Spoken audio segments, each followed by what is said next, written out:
for all of the Tech London advocates, and also I can see many global tech advocates on the call. Thank you for joining. For Sherry and Chris's benefit, Sherry, we have Tech London advocates working group leaders from the London group. We have GTA groups represented from Tech North advocates, Tech Scotland advocates, and Belfast. I can also see that we've got Teresa from Tech Spain advocates, Lanny from Tech Bay Area advocates in California. We've got Tech India advocates represented, Tech Italy advocates represented. So you've got a global platform here. So for everybody's benefit, welcome. Great to see you. I know we did our last group call at the end of March, just as we were launching the TLA COVID-19 Resource Hub. Many thanks to all of you for your support for the COVID-19 Hub. We have now seen, I just had an update from Seven Hills, we've now had a 5-fold increase in web traffic to the TLA website since we launched the COVID-19 Hub. My thanks to many of you for offering to be part of the advocates directory. We now have 60 advocates giving free help and advice to startups and scale-ups, and I know many of them are being kept very busy, so my thanks to all of you for that. We've got a section for blogs and links to gov.uk. We have our podcast section, and we did record a podcast with Sherry and Chris that we'll release next week, and we'll share more with you about that in a moment. And obviously these forums are something that we will also be sharing. So just a quick housekeeping note for me. We are screen recording this forum. Caroline Cooper is doing that. So if you don't want to be included, just turn off your camera. Please, can I also ask for everyone to go on mute, and then there is going to be plenty of time for some Q&A. You will have seen in my last newsletter kind of a status on the COVID-19 Hub. Jeanette's launched her hub in Tech Nordic Advocates. We're also gearing up for a couple of big virtual events next month. We've got the London Tech Week events, which will take place virtually, and more events will take place in September. And then we're also a partner for the CogX Festival, which is going to be a massive 3-day event, which starts on the 8th of June. So we're going to be supporting both of those events. More information to come, so keep an eye on your inbox from me about that. So moving to the here and now. Obviously, the last couple of months, and maybe for some of you, I know in Italy and beyond, it's been longer than that. It's been a very strange and difficult time. We're all now in some way, shape, or form trying to maneuver and come out of lockdown, but we know that the world's going to be different in terms of how we work, where we work, and what new customer behaviors are going to look like. But what we're seeing, and I'm speaking to journalists a lot about this, is that the role of digital and technology is now more critical than ever. There's been, as we can all see, a hyper acceleration of engagement with digital, which is very exciting. I think one of the things that we're seeing and also concerned about is that a lot of this is also being felt by our small and medium-sized businesses. And for many, this crisis will pose considerable challenges, but also opportunities to evolve. And that's why I'm really delighted to have Sherry and Chris with us today, because Tech London Advocates and Global Tech Advocates is getting behind and supporting an initiative that they're driving called Digital Boost. So delighted to have Sherry and Chris with us. Let me just give you a quick bio on each. I think many of you know Sherry. She's been an advocate from day one. She's probably one of the most respected, influential, and experienced tech leaders and entrepreneurs in the UK, even though she's originally from Canada, so an immigrant like me. She's pioneered the UK as a global home for scale-up businesses through the Scale Up Institute. We did something like this several years ago where we brought the advocates community together. I don't know if you remember, Sherry, and I can see James Klein is on the call. We all met up at the London Stock Exchange to help give a boost to the Scale Up report. I think today is going to be about doing something similar for small and medium-sized businesses. Sherry also is actively involved with Raspberry Pi, and I've gotten to know Sherry very well through the Founders for Schools initiative, and I'm very honored to be an advisor to Founders for School, and Sherry is an advisor for TLA. Joining Sherry is Chris Beanland. He's a product director at BCG Digital Ventures, which is a global corporate investment and incubation firm. It's described as fusing the corporate and startup worlds, which I know is something near and dear to our hearts. BCG Digital Ventures is said to invent, build, scale, and invest in startups with the world's most influential companies. It was founded in 2014.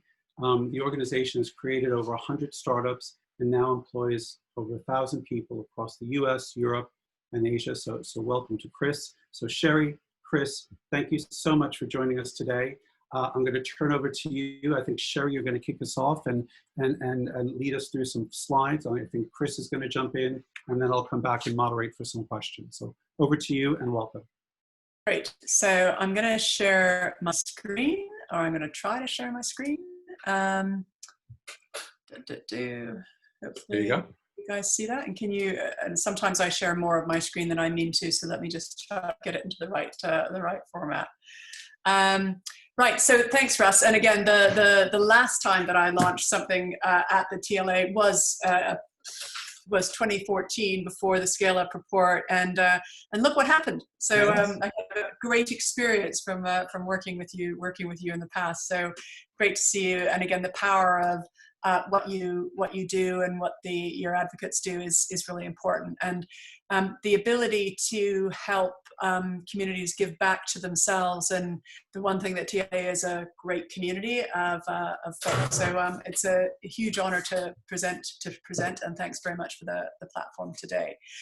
So what we're talking about is helping small businesses and charities adapt and thrive.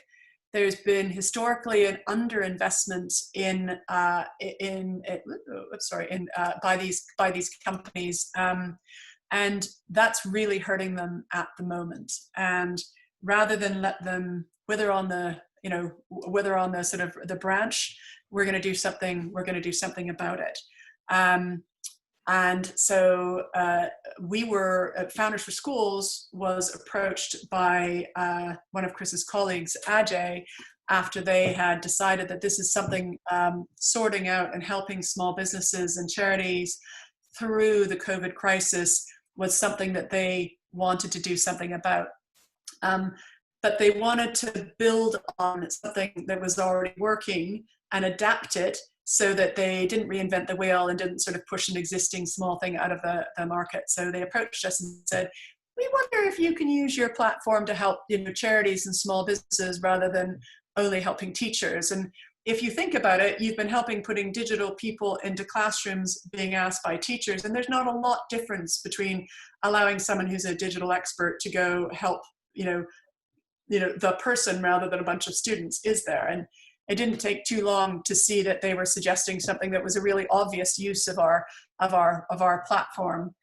Though we're a very small team and didn't have any of the capabilities, and so we're almost fell off my chair in astonishment when they said, "Well, we'll provide the team to do all of the reskilling and the replumbing that needs to be done," which is exactly what they have done, which is totally phenomenal. I think it's a beautiful example of how communities can help each other as an ecosystem. So this next slide, again, sort of, Chris, do you want to talk to this slide rather than just having me? Again, we'll make this a joint presentation. Yeah, sure, no problem. So as Sherry said, we started off here really trying to find a way to make a difference, and what we saw was that with COVID-19, a place where we can really make a big difference is with SMEs. So just some data to kind of back up the impact that this is happening, on these organizations. So 1/5 of UK SMEs expected to run out of cash during COVID-19.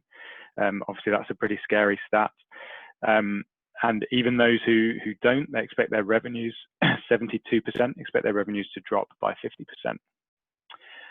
Those two are very COVID specific, but actually what we saw is that there's not really the skills capability in some of these SMEs to do what they need to do to adapt and thrive in COVID. And so 49% of SMEs are suffering digital skills gaps. And we don't have stats on the other side of the marketplace to share.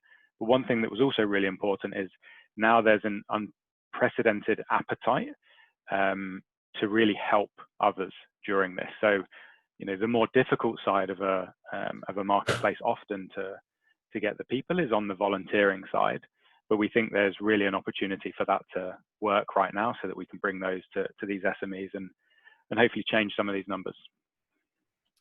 I think the only thing I would add on to that is probably going back to scale-up work, where you remember there's a hierarchy of needs that that leaders of small businesses have, and they're not in the order you'd expect. So they're, first of all, the ability to attract people who have the skills that they need so they can fulfill customer orders. The second is so that they spend time developing themselves and their own leadership, their own leadership capabilities, as they don't take time to do that. The third is they're not sure how to access markets. Well, in this case, they don't know how to access markets using digital tools. Such a solvable problem. The fourth that people, again, small companies worry about is access to finance. There's been a huge amount of finance already put into helping, but if you only apply finance and you don't help people learn how to adapt and help them upskill themselves, that finance will probably go down the drain. So you need to accompany that with leadership development capabilities, which is why we wanted to reach out to those for their volunteering.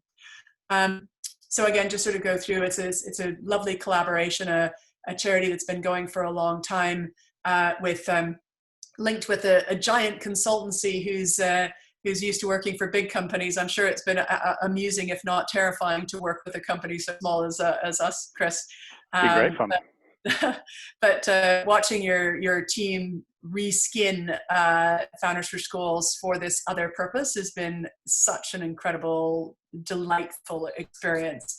I'm just going to touch here again, expert advice. Again, the first thing is expert advice being made available, in this case, not to teachers, but to small business leaders.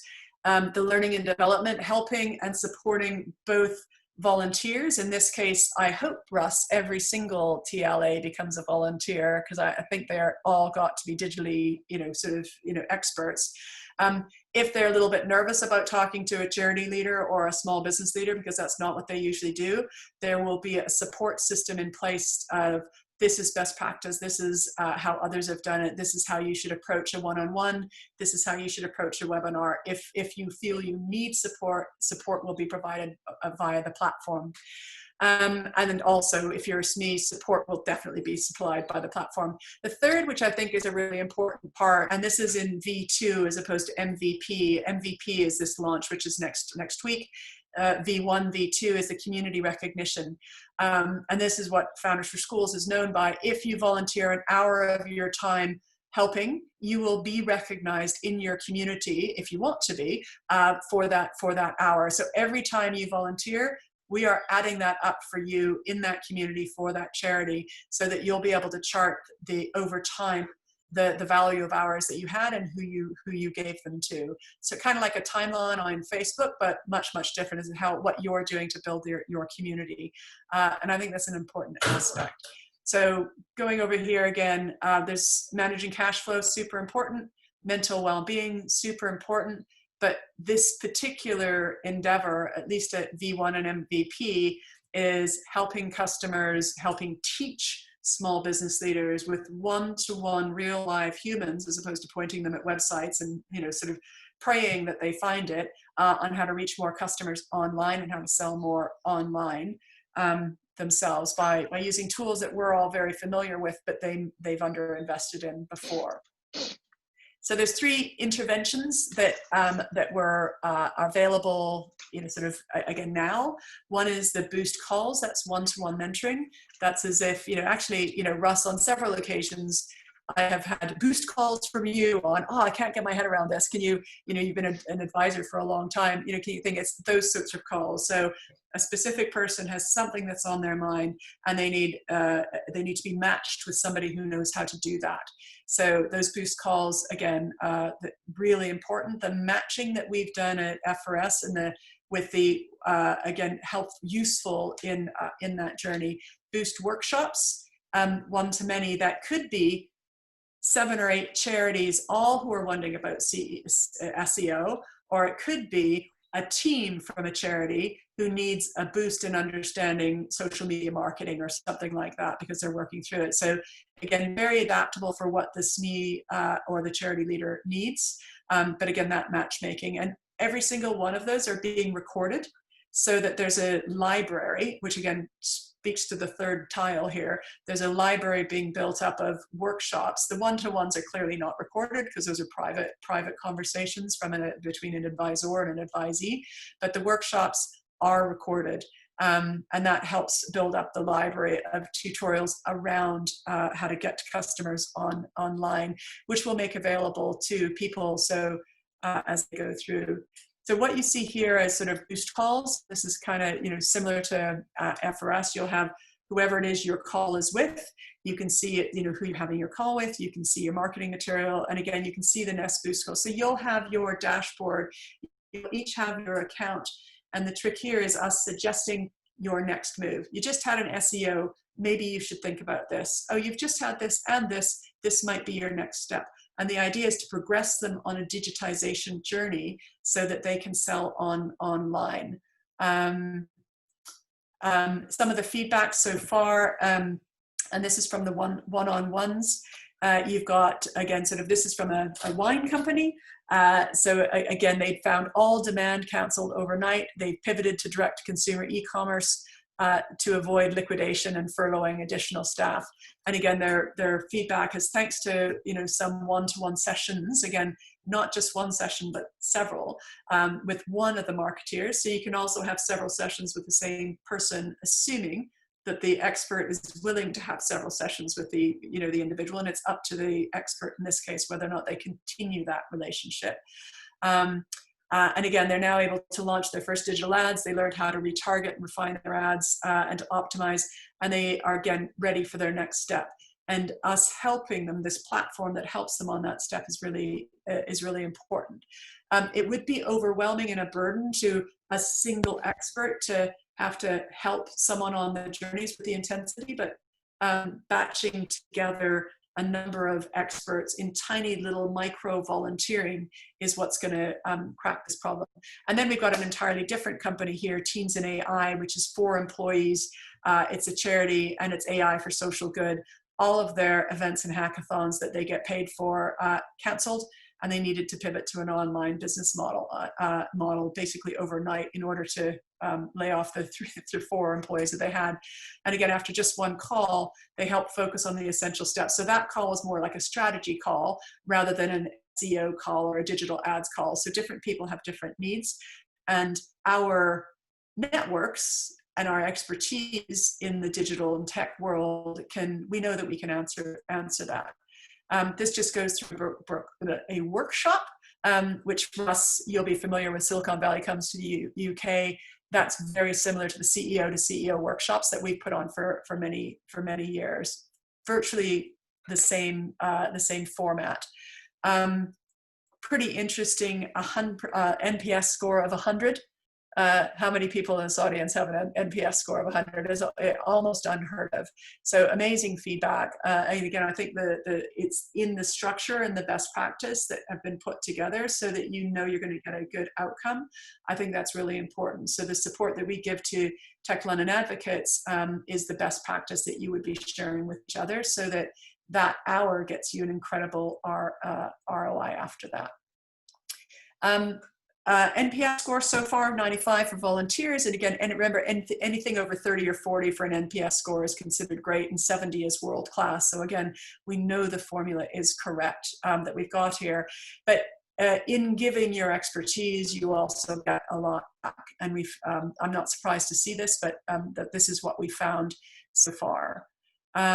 So again, lots of signups, workshops, boost calls. There's a website that's up and going. It's currently being plumbed in by Chris's team, and Chris's team has done the most incredible job. And I don't know how many of them are on this call, but they've been a dream, absolute dream to work with. I've never actually in a long, I'm quite old and not grumpy. I'm quite old and almost cynical sometimes, but can't quite believe what they've done in a very short time. So a typical journey for a person who is facing furloughing all of their staff or putting their small company or charity into liquidation is they come to us, they're in crisis. We are not going to wait them make 6 weeks. They're going to get something right away. So they're going to sign up, they're going to request their call. Maybe it's going to be on paid social in this instance. They're going to get a personalized email with resources on what they said they were really worried about. And then we will reach out to the volunteers and get one of you to say yes.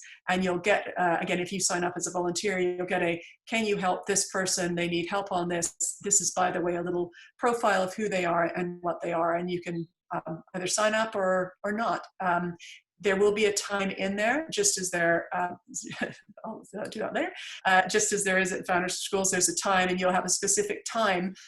So you can make an instant decision, like, first of all, do I want to? And then can I at that time?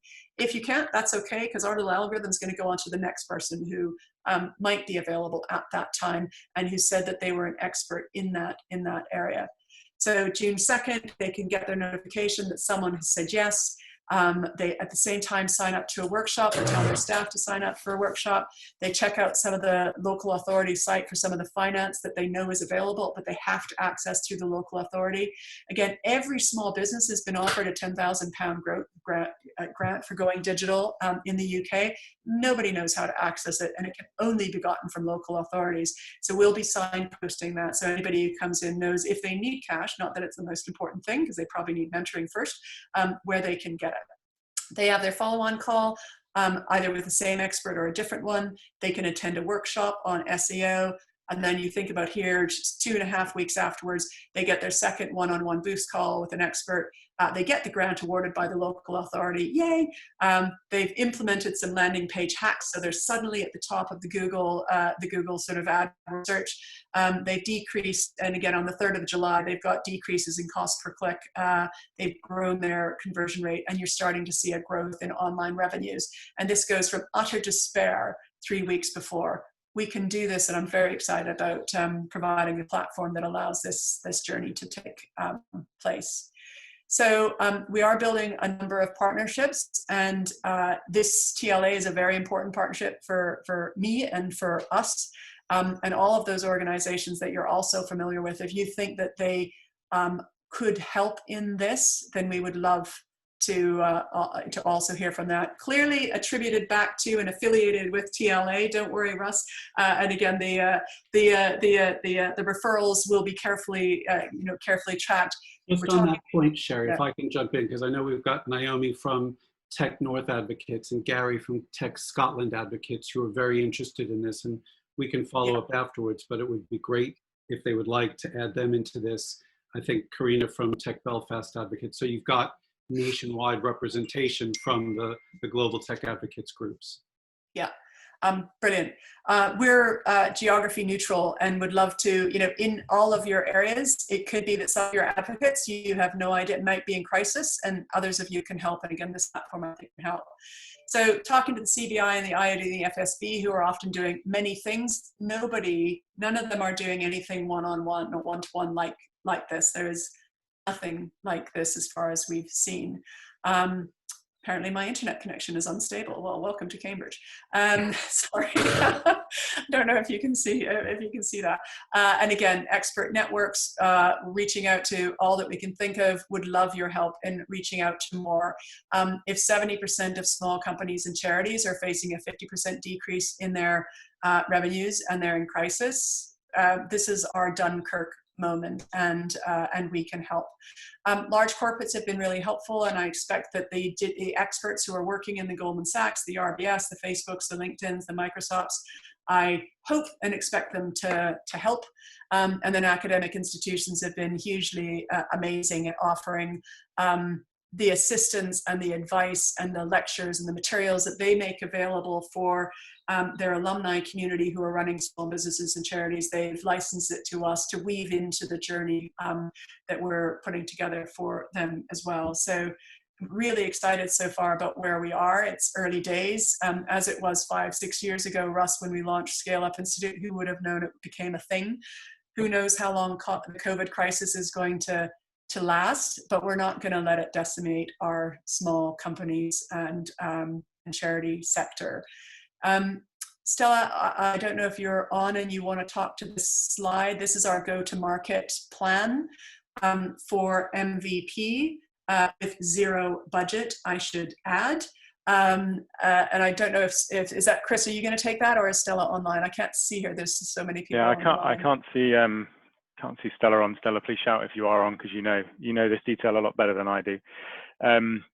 So as Sherry said, we've got an amazing team working on both building out on top of the FRS platform, but importantly, the go-to-market, so that we can really drive an impactful product to scale. I'll start at the bottom of the slide. So we've brought in some other agencies to support similarly on a pro bono basis to support this. So we've got McCann, who's supporting us on creative for our launch. PhD, which is helping with the campaign, the kind of go-to-market and the tracking, and then Blue Array, who are both advising and helping us on SEO and content. We then, through a lot of our partnerships, through some grants that we found that you can find for charitable organizations or kind of new organizations, we are also looking at lots of different ways to get into the market and really get people to understand what Digital Boost is, and hopefully then drive both sides of the marketplace. Obviously, this group on the call now, it would be amazing to get your support in also driving the impact that this could have. But we are, any opportunity that we see to try and push this and get it to have an impact, we're running after. Great, and we've been, delighted by again people's generosity. This seems to be a problem that everybody wants to solve, which is phenomenal. So I think that's it for the sort of formal presentation. I'll stop sharing my slide, my screen, and go back to looking at all of the glorious global tech advocates all arrayed in front, which is great. I think we go over to turn back to you, Russ, to sort of chat. That's great. There are quite a few questions and ideas in the chat that I want to come to, but I guess maybe just starting big picture, thinking about not just, well, obviously Tech London advocates, but some of the global tech advocates groups.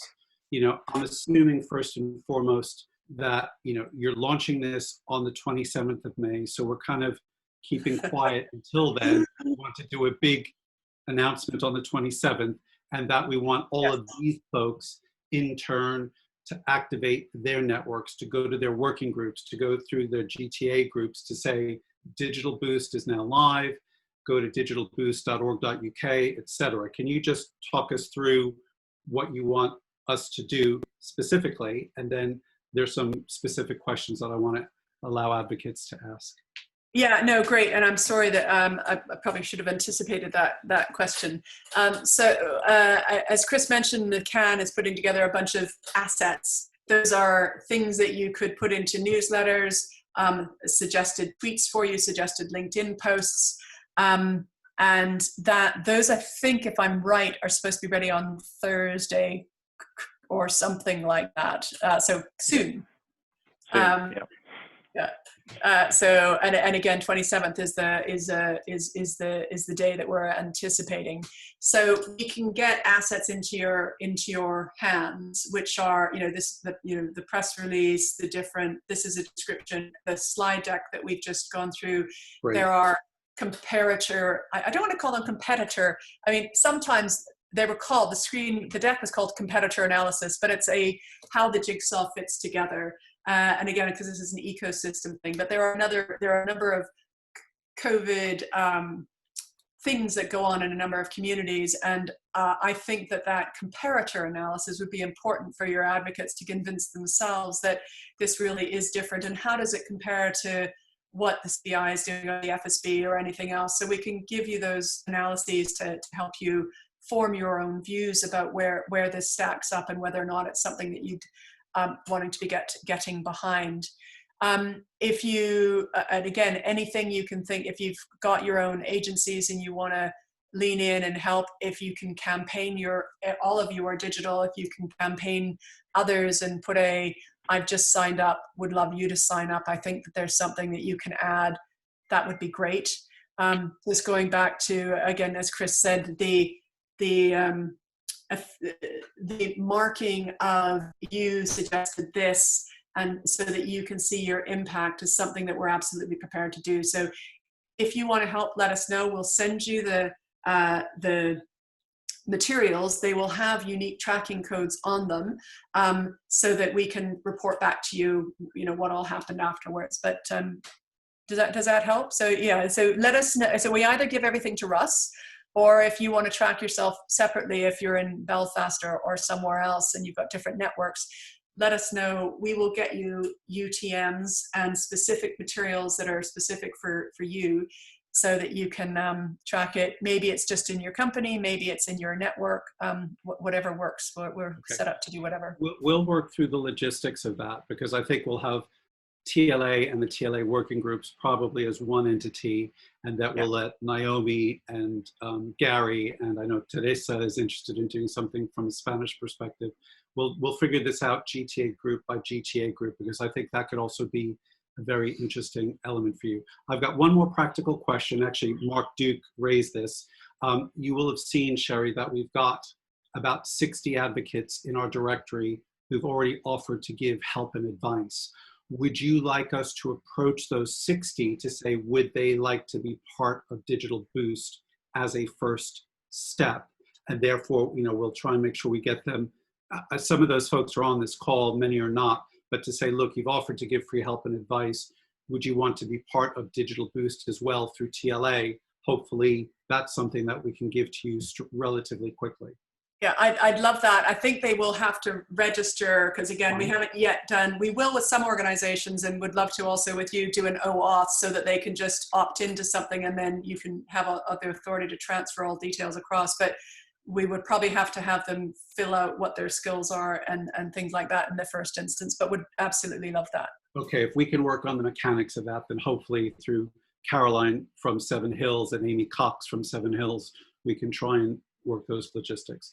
Okay, I want to call in a few advocates. So Nahid, if you're still there, can I ask you to jump in? Because I know you've asked a really good question on kind of qualifying or eligibility criteria.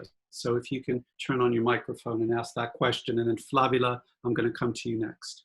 Sure. Hi, Sherry. Hi, Russ. What a fantastic initiative, Sherry. It's brilliant. I actually want to get on board this. It's brilliant. Just a quick one. What's the criteria? So what's the eligibility criteria for people who can come on board? Come on board as mentors? No, as an SME. As an SME. Well, as somebody who feels that they're in crisis, Chris, do you want to go through the information that we collect and the sort of triaging sort of thought process? I don't have the slide available, but I think you can talk it through. Yeah, I can certainly talk through it at a high level. I off the top of my head don't know all of the individual questions that we ask, but essentially from day one, we actually, in terms of SMEs, keep it relatively open. So we want to allow SMEs to come onto the platform. And the reason we're not triaging too much initially is we don't know what the volunteer side of this marketplace is going to look like. So we don't know the extent to which we can help the SMEs. But we are gathering information about how much they've been impacted by COVID, their scale, what skills they really need support with. And through gathering that information, we can then start to triage and prioritize, both in terms of onboarding, but also we can do that in terms of who we send Boost workshops to first, so they get the first opportunity to opt in, who we match kind of more readily if they ask for a Boost call. One thing, of course, is we are looking at Boost Skills, which is a place, an always-on place where there's lots of information that anyone can go to improve their digital skills. That, of course, will be open to anyone who wants to access it. So the aim is there is something for everyone who needs help, but we will, we hope not too many restrictions, but there may be prioritization we need to do in terms of who we help first. Well, I hope there's no prioritization, but I've just put up, I've shared the screen again. Again, if we get enough people signing up to help, then we won't have to triage. And I really hope that we don't have to triage. This shows here the needs distribution of again, a tiny toe in the water about 3 or 4 weeks ago.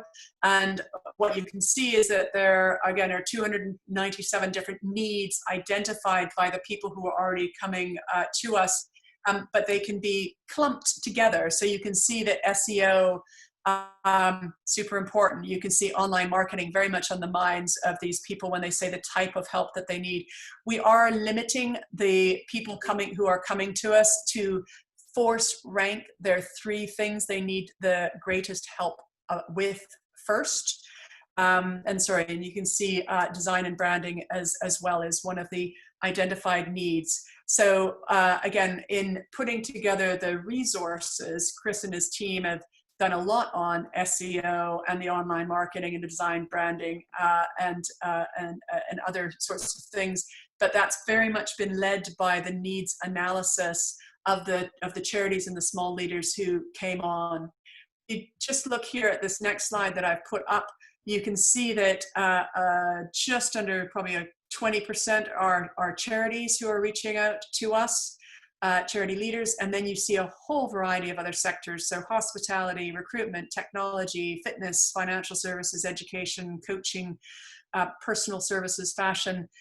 There are a lot of people who need help across the board. And to me, the magic is going to be if we get a backlog of people who say, let's say they need SEO and we don't have enough volunteers, then I would love to go back to you, Russ, and say, right, we've got a backlog of 10,000 small charities who are saying they need SEO, and we don't quite yet have enough people.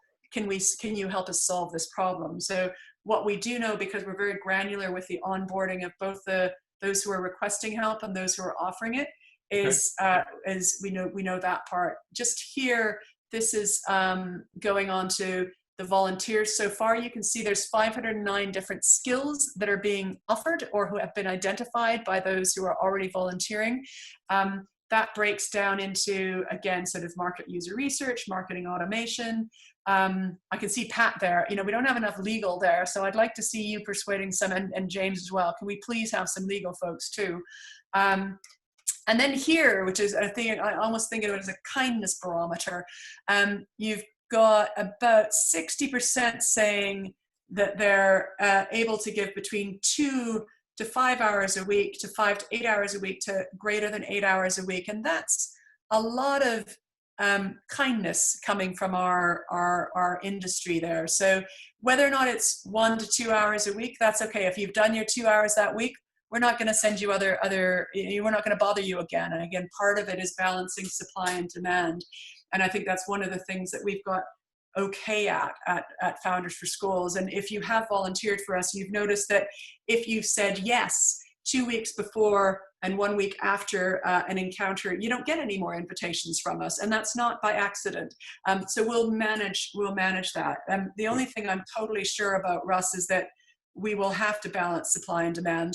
Yeah. And we don't know exactly, we don't really know what we're going to get. I do know that our dashboards and our technologies will allow us to manage that in a beautiful way that won't overwhelm our communities. I'm certain of that. Okay. But we'll need to work with you and our partners to fill those gaps as they emerge. So, okay. We'll be connected. We'll give you dashboards, and it could be that we have cries for help when we find out we've got a shortage. Great. I've got quite a few people with questions. So Flavia, I'm going to you next. I'm going to go to you after Flavia. Flavia. Hi there. I think it's a great initiative, and I actually remember the question I've asked, but I've asked quite a few. So my thing is, you mentioned that I think I run a branding and design agency, so I'm doing some work as well with the Oxford University already. So I try to help, and I was also involved in Father for School. So I've been doing some stuff, and I love what it is about. My question was more around assessment, because what people may say they need might not be what they actually need. So I wonder if anything is done prior to actually giving them whatever it is, social media, SEO, and so forth. I'm saying that because from my point of view, I've been working with different businesses. They sometimes come with one problem, but actually there's a bigger problem behind that. Obviously, digital transformation is one of them. People haven't been able to effectively implement that. Obviously being affected right now. So that was my other question. And you mentioned that you have different experts. So my thing is, if I'm talking to different experts, how are we ensuring business continuity for for one person to another? Because I'll be speaking with this doesn't make talking with Rob, and they come and talk to me, and I give them something completely different. That might create a bit more confusion, and I don't know if it's something that you have maybe have raised, but problems never occurred.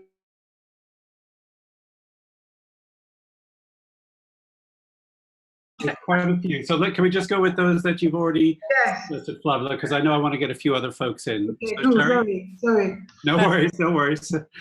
That's okay. So you're absolutely right that in the one-on-one sort of session where we're doing the one-on-one call, in that many people will realize that they didn't know what they didn't know, but they now have a lot of other needs. And that's particularly, you remember I put that slide up that showed the journey. Yeah. And I think we'll be taking people on a journey, but we don't know until that initial sort of call. Well, we know on the onboarding what they say they need, and that allows us to make the initial match. They then probably will amend what they think they need because they've learned something in the first call. And I'm very familiar with online learning platforms that adjust, and this is a personalized journey that we're making for folks. Personally, I believe that touching base with a variety of mentors, you learn more and you adapt more by hearing from more different people. So I'm not worried about the continuity or having a single mentor that would sign up for 10 sessions every Friday or something. I don't think that's reasonable, and I don't think it's responsible, and I don't think we digital experts can predict when we're going to be available or anything like that. But I don't worry about that. It's more getting people help when they need it, ideally in the thing that they first needed. I can absolutely see, and Chris, we were talking about this earlier, if they need a lot of interventions and execution, I can see handing off into the freelance world, but with a very specific request that they would pay for. But at least it allows them to learn what they need and who they need to ask, all of which are for volunteers. This is all about micro-volunteering with people who are crazy, crazy, crazy busy. It's not about supplementing, it's not about challenging the great work of our gig economy or our freelancers, but it will probably mean that you get really good questions to the freelance community when it's time for them to execute if they don't have the right skills. And I would hope, with my heart of hearts, with Workfinder's hat on, that sometimes they might need teams of students who can help them with things. And again, there'll be project plans that assist that as well. Does that make sense? Yeah, makes sense. Cool. Thank you, Flavia. Emin, you wanted to follow up, and then Anthony MP, I'm coming to you next. Oops, Emin, are you there? She was. You're on mute, I think. Are you able to hear me? Yep. Yeah. Okay, so my question basically follows on from Flavia's question with regards to continuity, advanced continuity. One of the things I've experienced as a mentor, especially with the various different accelerator programs, is the conflicts that often comes about when you have different mentors or different advisors who you're actually speaking to. So my question was, how do you ensure that that conflict does not actually happen? Because what you do end up doing is creating confusion for the business, as one person says one thing, but then somebody else says something else, which doesn't necessarily agree with what the previous person said. So yeah, it was just a question on how you deal with that. Well, I'm not. Have you ever been given conflicting advice? I don't worry about that. I think the very nature of the diversity of our society is that we will get conflicting advice, and we should ask lots of different people, and we should take the sense to weigh up and reflect on the different advice and think about why you might be getting that and what that allows you to do. So I don't worry about that, and I don't think that we can do that much about it. When we're trying to deal with this crisis, again, 70% of small companies losing 50% of their revenue, they need any advice. And if they can get free advice that is highly specific for what they need, that's so much better than advice from someone who may not be the right expert, especially over a long period of time. We are in a time of crisis, and we're trying to solve that with micro-volunteering. I can really see it leading off to many, many, many of the professional, the freelancers and professional firms, if they need ongoing advice, but at least they'll have gotten to a period where they can put together a good RFP or a good spec for what they need, because they will have understand sort of a bit more than they did at the start. But it's not perfect. Nothing that we do is going to be perfect. I have seen on the Founders for Schools platform for years mentoring relationships happen between the business leaders and the actual teachers and head teachers that we totally didn't anticipate. And if that happens off platform, so be it. We're a charity. We're setting up to, try to save the world. There's not really a defensible business model here. This is I know our community can do this. I'm hoping to support the running coughs with other conversations we're having. But I want to put together a way of making it really easy for people who have the skills and the desire to help out their community to do that with zero friction. Great, thank you. Anthony Impey, and then Mark G, I'm coming to you next. Thanks, Russ. Thank you also, Sherry. It's a brilliant initiative, really, really excited by it. As well as being an entrepreneur and running my own business, I'm involved in with a group of other small business leaders at the Federation of Small Businesses to deliver the response to the crisis and the huge fallout and the huge impact it's going to have on small businesses.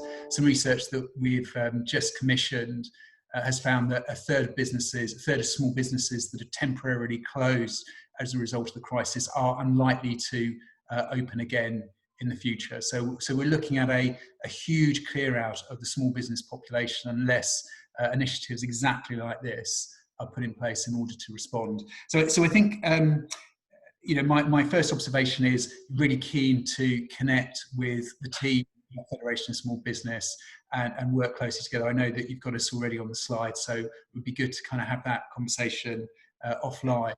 I think the big question that I've got is regarding targeting those businesses that need the most help.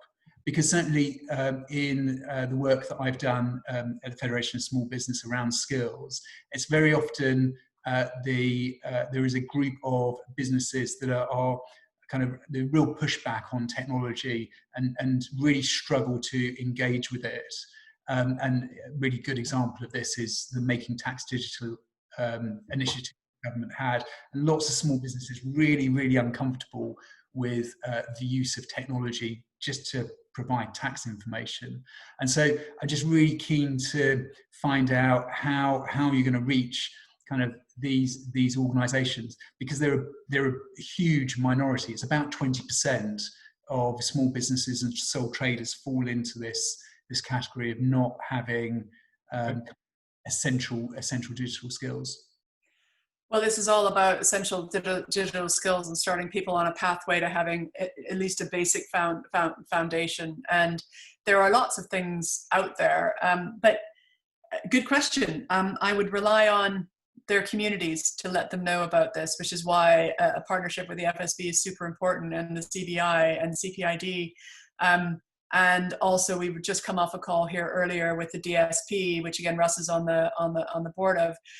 Again, local authorities, they have a role to play here, and they know where those businesses are. But I think we really need this to be a full court press. We need everybody saying this is likely to work. It is scalable. It's a platform that scales. We all know that technology is our friend. You could not do this without a tech platform. It could not work. But it's going to take all of us. And I think, everybody, I feel deep empathy for anybody who's facing that. We'll have to reskill them. There's an enormous heartache when you put something, when you shut something and then you don't open it back up. We as a society and as a culture need to support them on that journey. And I'd love everybody to take part in this. It's not going to be easy, but it's only through working together. So it's why I compared it as a competitor analysis. It's not a competitor analysis. It's a who's doing what, how does it fit together? We've just come off from asking the local authorities to do a mapping of their existing things. We know the location of every single person who's asking. And it's okay, well, here's somebody here that you can have a chat to. But if you're really in crisis and you need someone in your own community and we're out of lockdown, here's somebody in your own community who can help, who's an expert in this. And we'll need to do that coordination, or unacceptable, unconscionable things will happen and we're not going to let that happen. Good. Thank you, Sherry. Mark G, I'm coming to you now. Teresa Martin, I'm coming to you next. Mark, I think that's a good segue for your question. Hi there. Yeah, great to hear this, and glad to see more expat Canadians over here doing good stuff. Great, and I guess a couple of things. Apart from doing sort of social enterprise entrepreneurship, I'm also doing tech consulting, especially in the nonprofit sector. And the problem with, say, charities and nonprofit is there's a lot of fragmentation amongst themselves, but also those helping them.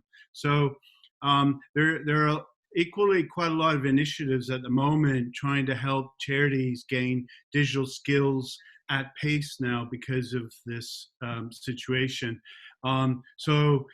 You know, it's almost difficult to navigate this forest of initiatives and things going on.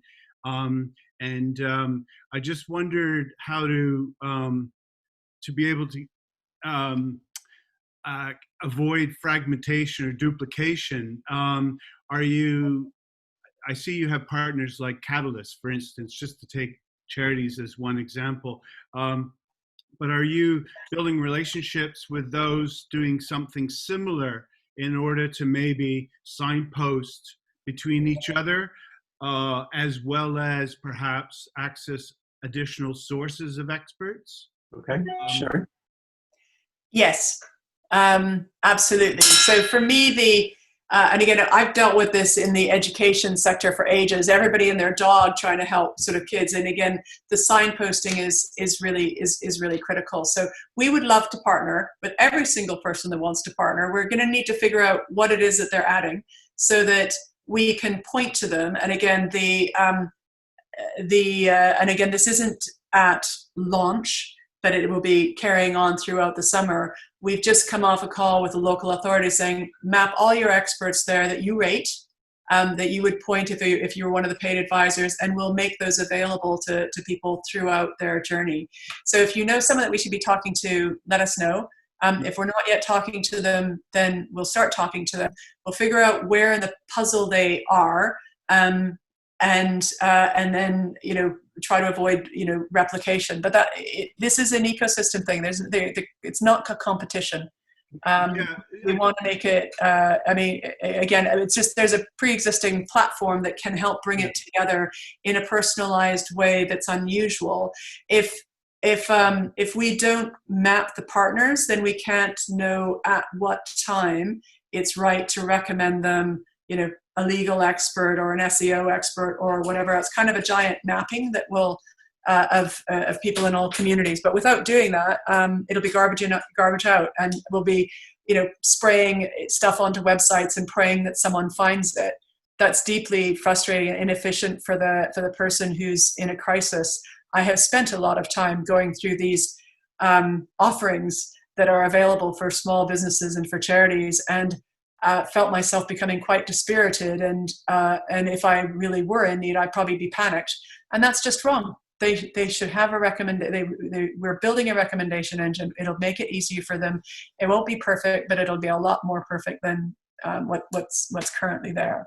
We have time for one more question, then I'm going to need to wrap up because I'm conscious we're coming up to the quarter of the hour. So we're going to shift and go a bit globally here because we've got quite a few global tech advocates here. Teresa, did you want to ask the question that you put in the chat, please?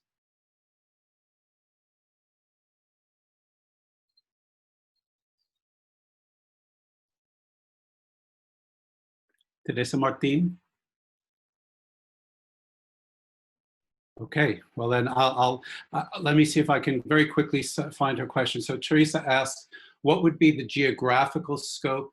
May we help companies in Spain as well? So I know this is primarily a UK initiative, at least initially, but because we've got people from Spain, Italy, India, the Bay Area and California on the call, what are your thoughts on that, Sherry? And then I'm going to wrap.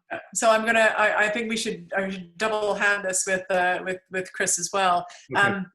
This is without borders. We're starting by piecing together what works in the UK, and we feel we're at a relatively advanced we're in a good situation. we have absolutely global ambitions. I think this fits everywhere. We do need to make sure that, you know, communities care about each other. So again, but this is a platform. It will work anywhere. Chris, do you want to comment on that? I mean, we've gone through, this is like a pilot in a single country. We have aspirations that this should go everywhere because there are people in need everywhere. And there are communities that will want to help them and have appropriate skills. Yeah, absolutely. So the need is completely there. You know, different countries are in different stages with the pandemic, but we believe the need is either there now or is coming very soon, and it's not going away quickly. So we have talked about whether this could go globally. In terms of the technology, you know, everyone on this call will know that is very scalable. We could take something like this platform, take that globally, and offer this service to many other countries. The reason we're starting with the UK, you know, we've talked a lot about our partnership-driven go-to-market, which is about scale, but also expertise and knowledge and reaching these organizations that are hardest to reach. So we'll have to think about what's our go-to-market in other countries, how do we drive that partnership model there? And also there may be tweaks to the product, might be slightly different dynamics in each country as well. And we'd need you know, for me, the way to go into another market is to go on the back of somebody who's in one market and helps you go there. So we want your help. If it does go global, again, we've set up sort of the infrastructure at the moment to, you know, as this is a, you know, we're a charity, but we put together a spreadsheet of who would need to do what. That's for one country. We'd need to think a little bit harder about, you know, financing and infrastructure if we went to an infinite, and we haven't had those conversations or gone through those thought processes. Clearly, if we'd launched this in Spain, I'd have to get a little bit familiar with how you do that in Spain, and I might need to reach out to one of the wonderful lawyers, you know, on this call. But you know, we'd love to do it. I'm sure the need is there, and we have complete appetite and enthusiasm for this going very far. Great, thank you for that. So Sherry, thank you very much. Chris, thank you very much. To all of the advocates on the call, thank you for joining us. We will follow up with materials that Sherry and Chris will provide us to, and my ask Sherry and Chris is if you can make it very easy for this group to disseminate cutting and pasting information, sample tweets, sign up forms, etc. Everybody here has a day job, so they're doing this in their spare time as volunteers, but obviously you could tell by the attendance and the questions, there's a great deal of interest in what you're doing. This launches on the 27th of May, so we will release this recording and the podcast into the TLA website, and we'll obviously be doing a lot of tweeting, etc., to give a first announcement. The next step for me is to go back to the advocates in the directory to ask them to participate. And for all of you, if you can follow up with your working groups, that would be great. For the GTA groups, particularly in the UK, you know, if you want to get behind this, let me know. We'll get logos to Sherry and Chris and turn it into a UK-wide initiative. And then Sherry and Chris, you've got quite a few people here interested globally. We can go back and do a proper Global Tech Advocates call, perhaps at a later date, in terms of once this gets launched and how you might want to move internationally. You can tell that there's a lot of interest in that. Any final comments from you, Sherry, or from you, Chris, before we wrap the call? No, I love this community. I love what we can do together. I've been amazed with what the team's done. It'd be a complete privilege to see what we can do together. And thank you very much for listening and for all your suggestions. There are a lot of things on the chat and that I haven't been able, because I've been concentrating on this, I haven't been able to concentrate on that. So if I don't follow up, I'd like to, but I don't know if you can capture some of those sort of questions, Russ. That's yes, I think we've covered a fair few of them, but Caroline, I think, can capture some of that after the call and make sure that we've addressed everybody's question. We've got through most, but not all of them. So I'm just conscious of people's time. So thank you, Sherry. Thank you, Chris. Thank you, everybody, for joining us today. Thank you very much. Great to see you. And we will all be in touch. And Sherry, Chris, good luck with Digital Boost. We are behind you 100%. This is absolutely needed, especially at this time. So all the best, everyone. Thank you.